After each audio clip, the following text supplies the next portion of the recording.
kusangana zvekare kwatiri kuita paKulian TV mhuri yeZimbabwe. Kana uchangosvika pana first time yako, gara wasubscribe, ukomenda, ulike, ushare, toramba tichidzoka nema-updates nezvimwe zvese zvinenge zvichiitika. Nhasi tiri kuuya panapa nenyaya iri kutenderera, nyaya iri kunetsa avo vaimbova mutungamiriri webato rinopikisa zvematongerwo enyika, vaAdvocate Nelson Chamisa vobuda vachitaura kuti zvakaoma kuita bato kana kuti kutungamirira bato rinopikisa munyika ine vanhu vane hudzvanyiriri, vanhu vane chimbimbindoga, vanhu madictator, vachibuda vachitaura social platforms pavo vachiti the hazards of a dictatorship. It's not easy to lead and run a political party in a dictatorship, especially without a budget and in an environment of extreme poverty. It's even worse when this is all in a context massive unemployment where some occupy public offices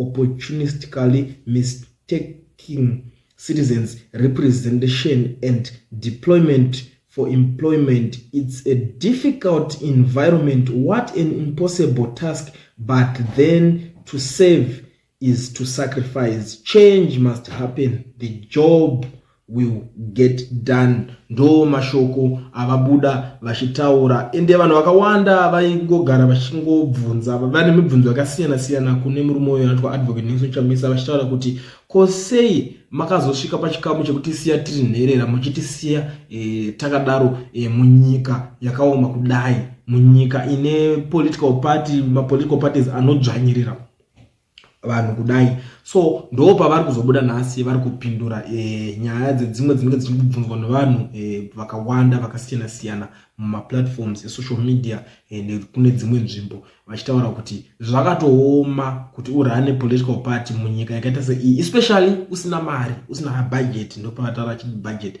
vachiti zvinhu izvozvo hazvisi nyore kuti unge uchizviita muZimbabwe. Ndo nyaya iri panapa mhuri yeZimbabwe yataurwa naAdvocate Nelson Chamisa, kusazivawo kuti imimi munoionawo sei nyaya.